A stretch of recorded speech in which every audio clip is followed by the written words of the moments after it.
ओम शांति। अब हम बाबा को याद करेंगे। खुद को आत्मा समझ के बाबा को याद करिए। मैं आत्मा अपने परमपिता परमात्मा को याद करके मन में कोई भी बात हो उनको बता दीजिए।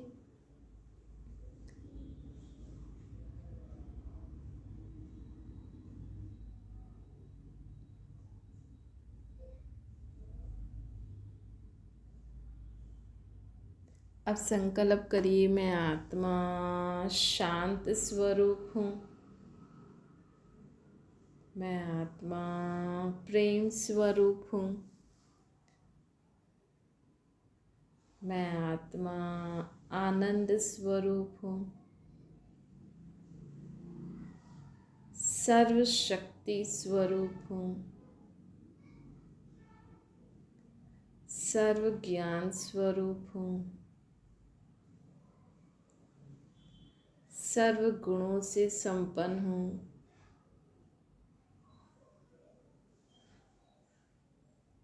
ओम शांति। आज मीठे मीठे शिव बाबा कहते हैं, मीठे मीठे बच्चे, बाबा हमें कहते हैं कि हमें संग की बहुत संभाल करनी चाहिए। कहते हैं ना, संग तारे कुसंग बुरे। मतलब संग हमें, कई संग हमें आगे बढ़ाते हैं और कई संग हम करते हैं तो हम जीवन में पीछे हो जाते हैं। कि पहले आज देखो, एक छोटा बच्चा भी अगर किसी अच्छे संग में आता है तो वो उन्नति को भी प्राप्त कर सकता है। एक छोटा बच्चा अगर बुरे संग में आएगा तो वो उसमें बुरे स्वभाव संस्कार भी होंगे। ऐसे ही मनुष्य आत्मा, हम छोटे बड़े को ना देखें। आज मनुष्य आत्मा सिर्फ बच्चे ही नहीं, आज बड़े भी देखो, अगर किसी का अच्छा संग करते हैं तो आगे बढ़ते हैं और किसी गलत व्यक्ति का संग कर लेते हैं तो जीवन में पीछे हो जाते हैं, है ना। यहाँ पे परमात्मा हमें कहते हैं कि मनुष्य आत्मा पे रंग चढ़ जाता है ना। आज देखो, कहते हैं ना कि हाँ, कई लोग कहते हैं कि हाँ, पहले मेरी बहू बहुत अच्छी थी, अब वो ऐसी हो गई। पहले सब काम करती थी, अब नहीं करती है। चाहे कई लोग बोले पहले मेरा पति अच्छा था, अब नहीं है, या मेरी सास अच्छी थी, अब उनको ऐसा हो, अब ऐसी हो गई हैं। क्या आता है, कई बार लोग है ना एक दूसरे से मिलते हैं, करते हैं। कोई सास बोलेगी कि मेरी बहू तो मुझे सब कुछ बना के देती है, मैं तो कुछ नहीं करती हूँ, है ना। आज तक वो सास अपनी बहू की मदद करती थी, अब नहीं करती है। क्यों? क्योंकि वो फलानी सास भी कुछ नहीं करती, उसकी बहू ही सब कुछ उसको करके देती। फिर कभी होता है कि आजकल फ़ोन होते हैं तो पहले तो लड़की सब कुछ करेगी, फिर वो किसी से फ़ोन पे बात करेगी, सुनेगी, हाँ उनके घर तो माइयाँ लगी हुई हैं, उनकी बहू तो कुछ करती ही नहीं है, वो तो आराम से बैठी रहती है, सब माइयाँ काम करके चली जाती हैं, मतलब हेल्पर्स। तो कल से उस बहू ने भी काम करना छोड़ दिया कि मैं क्यों करूँ, मैं नौकरानी थोड़ी हूँ। तो ऐसे क्या होता है, कई बार संग के प्रभाव के कारण अभी अभी लोग अच्छा काम कर रहे हैं, अभी अभी लोगों को बहुत अच्छा लग रहा है, हर प्रकार का काम करते हैं। अभी अभी लोग क्या करते हैं, कहते हैं कि नहीं नहीं, वो भी नहीं करती तो मैं भी क्यों करूं, है ना, मैं नौकरानी थोड़ी हूँ। तो ऐसे से क्या होता है, कभी कभी अभी हमें अच्छी बातें भी तो सीखनी चाहिए ना, है ना। अब उसकी बहू तो सब कुछ काम करती है तो हमारा भी प्रभाव दूसरों पे पड़ना चाहिए, है ना। हम आत्माएं, अगर हम सब कुछ करते हैं, सुबह से लेकर रात तक हम सब प्रकार का काम करते हैं, सब एक्टिव हैं, तो इससे अच्छा ही है ना, हमारे हाथ पांव चलते हैं, है ना। ज़्यादा काम करने से हमारे शरीर में कोई घिस थोड़ी जाएगा, और ही मजबूत होता जाएगा।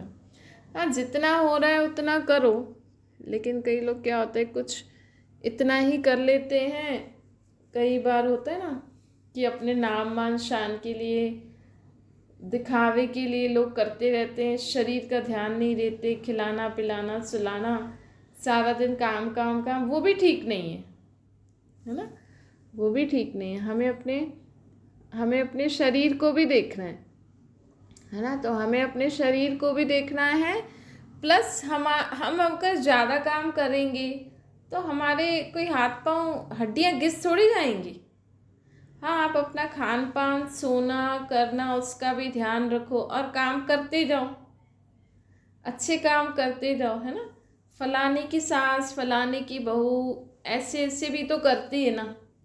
नहीं, समझो कोई बहू अभी तक घर का सारा काम कर रही है, अच्छे से घर संभाल रही है, कल को कोई आती है लेडी बोलती है अरे तू क्या सारा दिन काम करती रहती है, ऐसे करेगी तो तेरे को सारा दिन नौकरानी बना के काम कराते रहेंगे, तो वो कल से काम करना ही छोड़ देती है ना। तो हमें इतना होशियार होना चाहिए ना, हम बोले भाई मैं काम कर रही हूँ, मैं सीख रही हूँ ना।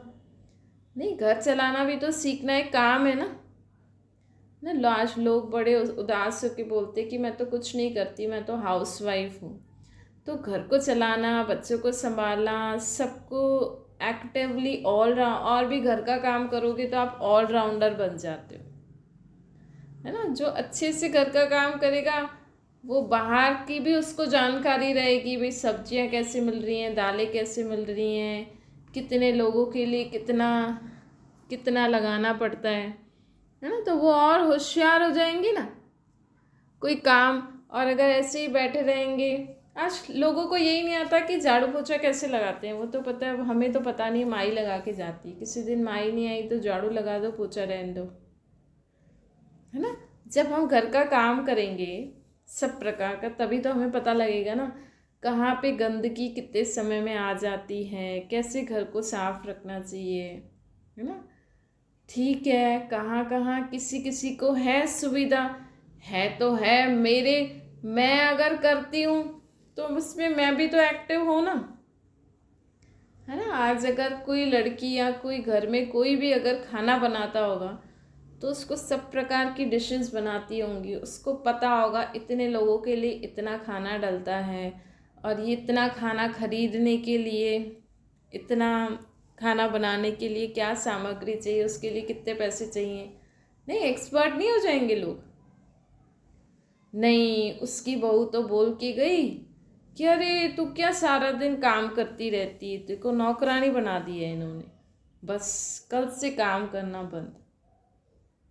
तो ऐसे लोगों का हमें संग भी नहीं करना चाहिए, है ना। और ही उनको बोलना चाहिए, काम करने से कोई हाथ पाँव घिस थोड़ी जाएंगे, और ही हम तंदुरुस्त रहेंगे, है ना। तो ऐसे हर जैसे हम बच्चों को बोलते हैं कि ऐसे ऐसे हमें बुरे संग नहीं करना है, जो लोग गलत बातें बोलें, गलत वर्ड्स बोलें, झूठ बोलें, ऐसा करें तो उनका संग नहीं करो, है ना। ऐसे हम बड़े बच्चों को भी, मतलब मनुष्य आत्मा पे संग का रंग चढ़ जाता है ना, ऐसे हमें अपने आप को भी ध्यान देना चाहिए कि हम किसी के संग के रंग में तो नहीं आ रहे, क्योंकि संग का प्रभाव बहुत जल्दी चढ़ जाता है। आज देखो, आज टीवी में ही कोई सीरियल आएगा, कोई सॉन्ग आएगा नया, उसमें उसने कैसे कपड़े पहने, कैसे डांस कर रही है, भले उन्होंने डांस में अच्छे स्टेप नहीं किया, लेकिन उस डांस में ऐसे किया और वो बड़ी हीरोइन है, बहुत फेमस,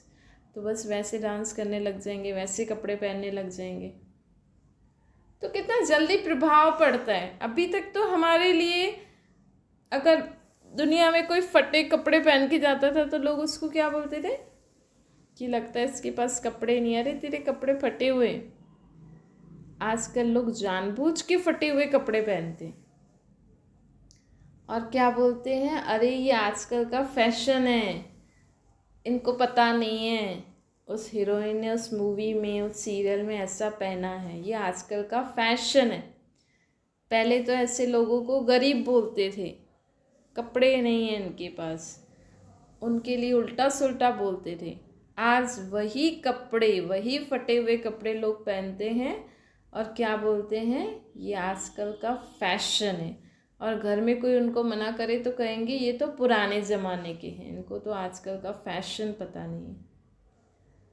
तो देखो कितना जल्दी, मतलब एक फिल्म स्टार अगर फटे हुए कपड़े भी पहन लेना तो वो क्या बन जाता है, फैशन बन जाता है ना। पहले अगर प्रेस करके, ऐसे कोई प्रेस करके स्कूल में अगर ड्रेस या ऑफिस में या कहीं भी अगर प्रेस हुए कपड़े हुए नहीं पहन के गए तो लोग उसको किस नज़र से देखेंगे।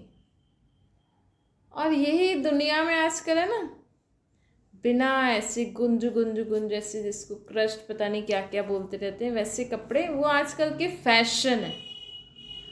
अरे फैशन है तो सब प्रकार का फैशन, ये भी फैशन समझो भाई, है ना। किसी के पास अगर प्रेस नहीं है या कारणे किसी के पास लाइट नहीं है, प्रेस नहीं करके गए, है ना, चलो आपको सुबह प्रेस करके तो लपेट के अपने बिस्तर के नीचे रख दो तो वो सुबह को अच्छी हो जाएगी, है ना। पर हर एक की सिचुएशन देखनी चाहिए ना। तो बाबा आज हमें कहते हैं कि देखो दुनिया में लोग ऐसे टीवी का संग करते हैं, ऐसे एक्टर्स का संग करते हैं, भले प्रैक्टिकल नहीं, लेकिन आप मूवी में देखो, मैं तो इस मूवी एक्टर को कॉपी करती हूँ, मतलब आप उसके संग में रहते हो, दिमाग आपका उनके जैसा है। वो जैसे कपड़े पहने हैं, भले ही वो कितने ही अच्छे नहीं हो, है ना। ऐसे फिल्म स्टार कोई ऐसे सड़क पे थोड़ी ऐसे कपड़े पहन के घूमते होंगे ना, उनके आगे ऐसे कपड़े पहनने के बाद कितनी सिक्योरिटी होती है ना। और एक जनरल इंसान ऐसे कपड़े पहन के निकले बाहर तो उसके आगे क्या सिक्योरिटी होगी क्या। तो थोड़ा हमें सोच समझ के काम करना चाहिए ना, ऐसे थोड़ी किसी को भी कॉपी कर लो, किसी के भी संग के प्रभाव में आ जाओ, है ना। फलाने की बहू काम नहीं करती, उसके घर सब माइयाँ हेल्पर्स आती हैं, वो आराम से बैठी रहती है, खाती रहती है, घूमती रहती है, लेकिन हमें अपनी सिचुएशन देखनी है ना, है ना। उसका भाग्य उसके साथ, उसका पार्ट उसके साथ, कुछ तो करती होंगी ना। लेकिन अभी हमें अगर घर का काम करना पड़ रहा है, हमें अगर बहू की मदद करनी है, फलाने की सास नहीं करती है, वो उसकी मर्जी, वो उनका मामला है, हम क्यों उनको कॉपी करें, है ना। मेरे घर में अगर बहू को मदद चाहिए या घर में मदद चाहिए और कोई नहीं है तो मुझे करना पड़ेगा, मुझे मदद करनी पड़ेगी, है ना। जब तक कर सकते हो, नहीं कर सकते तो फिर बैठ जाओ। देखो अगर एक सास बहू की मदद नहीं कर सकती तो उसको बोलने का भी अधिकार नहीं है ना, कि ये कर, क्योंकि आजकल देखो लोगों के शरीर से, खुद का शरीर संभालें, फिर बच्चों का संभालें, फिर अपने पति का संभालें, फिर औरों का, बाहर कितना स्ट्रेसफुल लाइफ है। और सास खुद तो बैठी रहती हैं, फिर बोले ये करो वो करो। तो आजकल की जनरेशन से ना तो उनको आता है ना उनसे होता है, और ना ही वो करने में इंटरेस्टेड होते हैं। कई होते भी हैं, ऐसा नहीं होते। क्यों? क्योंकि आजकल की जनरेशन डाइटिंग बहुत करती है तो शरीर में वैसे ही ताकत नहीं होती है। आजकल की जनरेशन जो है वो पढ़ लिख के शादियां करती है तो वैसे उनको घर का काम और ये सारी चीज़ों में तो इंटरेस्ट होता ही नहीं, क्योंकि माँ बाप शुरू से ही बोलते हैं पढ़ पढ़ पढ़, और सास वहाँ जाके बोले ये कर, तो कहाँ से होगा उनसे, है ना। एक तो शरीर में वैसे ही ताकत नहीं, दूध नहीं पीना, ये नहीं खाना, वो नहीं खाना, और ऊपर से सास बोले ये भी कर। फिर बच्चे, आजकल के बच्चों के स्वभाव संस्कार को समझ के चलना भी बहुत ज़रूरी है ना। पहली जैसी जनरेशन थोड़ी है आज, ना तो बच्चे पहले जैसे हैं, ना ही थोड़े जो बड़े आजकल जो शादी कर रहे हैं वो भी पहले जैसे आपको कहाँ देंगे। पहले वाली बहू है और अभी वाली बहू में तो ज़मीन आसमान का फ़र्क है ना। क्योंकि ये स्वभाव संस्कार इसमें बहू और बच्चों का नहीं, इसमें है कि दिन प्रतिदिन आत्माओं में शक्ति कम होती जा रही है, गुण कम होते जा रहे हैं। उसका कारण है कि लोग पहले देखो पहले कितना विधि पूर्वक लोग उठते ही भगवान को याद करते थे, सोने से पहले भगवान को याद करते थे, खाना खाने से पहले भगवान को नमस्ते करते थे, अपनी दुकान खोलने से पहले भगवान को याद करते थे, घर से निकलने से पहले भगवान को याद करते थे। आजकल करते हैं, है ना? आजकल बच्चों को उठाओ, जल्दी करो और स्कूल भेजो।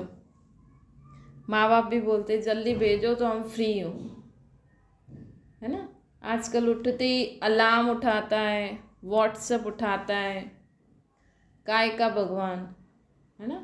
हाँ चलो जल्दी जल्दी करो, उठो, ये इनको भेजो जल्दी जल्दी, बस काम शुरू करो। मतलब बच्चों को माँ बाप ये ज़रूर बोलेंगे पढ़ पढ़ ये कर, लेकिन नहीं, उठ के आप पहले भगवान को याद करो, उनको थोड़ा जल्दी उठाओ, आदत डलवाओ। माँ बाप बोलेंगे स्कूल जाएं तो ही वही काफ़ी है, हम सुबह सुबह इनको कहाँ से भगवान को, पर ये संस्कार डलवाने पड़ते, है ना? यही तो मेहनत करनी है, बाकी माँ बाप किस काम की, है ना?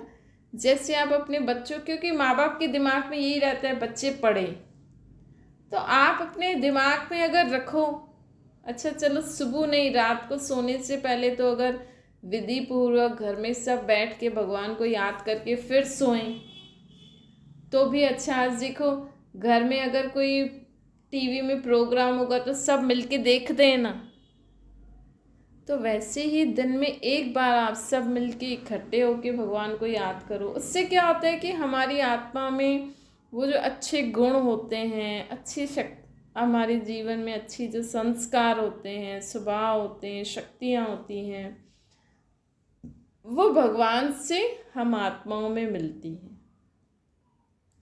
तो इसीलिए अपने जीवन में, अपने बच्चों के जीवन में, मनुष्य आत्मा में अगर अच्छे गुण, अच्छे संस्कार आपको चाहिए तो आपको सारे दिन में कम से कम 5 मिनट तो आपको भगवान को देना ही चाहिए, है ना? 5 मिनट तो दे सकते हो ना, कोई भी समय फिक्स कर लो, उस 5 मिनट में आप और भगवान, और भगवान कौन है? मुझ आत्मा के पिता परमात्मा। अब मैं उनको याद करके अपनी आत्मा में शक्तियाँ, गुण, ज्ञान, है ना? आप में सहन शक्ति नहीं है तो संकल्प करो, मैं भगवान को याद कर रही हूँ, मेरी आत्मा सहनशील बनती जा रही है, शांत होती जा रही है, शांति का गुण, प्रेम का गुण, आनंद का गुण, सर्व शक्तियाँ, है ना? तो ऐसे क्या होगा कि हम जब उनके संग में रहेंगे ना, तो हमें किसी और का संग प्रभावित नहीं कर सकता है ना? आज क्योंकि देखो दुनिया में अगर हम दुनिया वालों के हिसाब से चलेंगे ना, तो जब हमारे जीवन में दुख आता है, परेशानी आती है, तब तो हमारा साथी एक ही होगा ना। और उस समय फिर जब ठोकर खाने के बाद भगवान से कनेक्शन होने में मुश्किलात होती है ना? समझो अगर पहले से ही कोई अच्छे से खा पी नहीं रहा और एकदम से बीमारी आ जाती है, तो उसको उस बीमारी से रिकवरी करने में समय लगता है। और पहले से ही अगर हम अपने शरीर को अच्छी चीज़ें खिलाते पिलाते रहें, तो अचानक कोई बीमारी आ भी गई तो हमारा शरीर जल्दी उस बीमारी से निकल जाएगा, है ना? मतलब जल्दी रिकवरी हो जाएगी। और आजकल की जनरेशन तो देखो क्या खाती है, वो तो सबको पता ही है ना? तो इसीलिए उनके शरीर में रिकवरी बहुत देरी से होती है। तो ऐसे ही अगर हमने आदत डाल दी, रोज़ हमें थोड़ा समय भगवान को याद करना ही है, हमें थोड़ा समय बैठ के एकांत में उनसे बातें करनी ही है, उनसे शक्तियाँ लेनी हैं, गुण लेने हैं, अपनी आत्मा को भरपूर करना ही है। अगर हमने ये नियम बना दिया और हम विधि पूर्वक भगवान को याद कर रहे हैं रोज़, तो अचानक अगर हमारे जीवन में कोई भी परिस्थिति आ जाती है तो हम उससे जल्दी पार हो जाते हैं, हम उससे जल्दी निकल जाते हैं। तो भगवान को याद करने से क्या होता है? आत्मा में शक्ति आती है, क्योंकि परिस्थितियाँ जो आती हैं वो क्यों आती हैं हमारे जीवन में, है ना। हमारे जीवन में परिस्थितियाँ आती हैं क्योंकि हमारा ही कोई ना कोई कर्म भोग हमारा ही कोई ना कोई हिसाब किताब है ना, जिस कारण हमारे जीवन में कोई ना कोई परिस्थिति, कोई ना कोई बात आए दिन आती ही रहती है। और किसी किसी के जीवन में ना बहुत ज़्यादा आती है। कभी कभी लोग भगवान को याद करते हैं ना, जो ज़्यादा अच्छा भगत होता है या जो ज़्यादा अच्छे से भगवान को याद करता है, उनके जीवन में ना कभी कभी एक के बाद परिस्थिति आती जाती है। तो लोग सोचते हैं अरे ये तो इतना अच्छा इंसान है, इसके जीवन में क्या हुआ, ऐसा कैसे हो गया।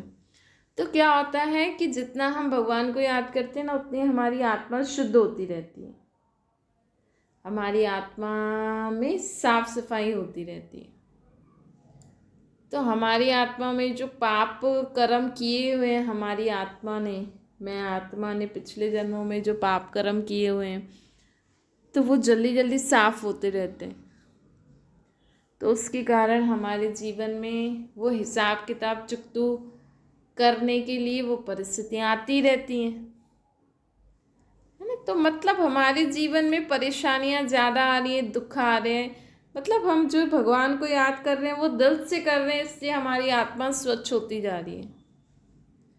तो अगर आपके जीवन में परिस्थितियाँ आती है ना, जिस समय, वैसे तो रोज़ ही याद करना है, अगर जिस समय आती है ना तो उस समय और ज़्यादा भगवान को याद किया करो, है ना। क्योंकि कई बार क्या होता है, कोई परिस्थिति आती है ना तो लोग ढीले पड़ जाते हैं, फिर जो नियम बना होता है ना उसमें कहीं ना कहीं रुकावट आ जाती है। और कभी कभी तो भगवान के भी अगेंस्ट चले जाते हैं कि मैंने तुम्हारी इतनी भक्ति करी, इतने पाठ पूजा किया, इतना व्रत किया, और तुमने मेरे साथ ही ऐसा कर लिया। लेकिन हमारे साथ जो दुख परेशानियाँ आती हैं वो किस कारण आती हैं? क्या भगवान हमें दुख देते हैं? नहीं, भगवान की याद से तो हमारी आत्मा पापों से मुक्त होती रहती है। तो अगर हमने कोई भी ऐसा पाप किया है, समझो आज हमने भगवान को बहुत दिल से याद किया, आज हमारी आत्मा बहुत ज़्यादा स्वच्छ हो गई। जैसे समझो कोई जगह है, हम है ना उसको रोज़ रोज़ क्लीन करते रहते हैं, और आज हमने उसमें कोई ऐसी चीज़ डाली जिससे ज़्यादा मैल निकली, जिससे आज वो ज़्यादा मैल निकल के और ज़्यादा साफ़ हो गई।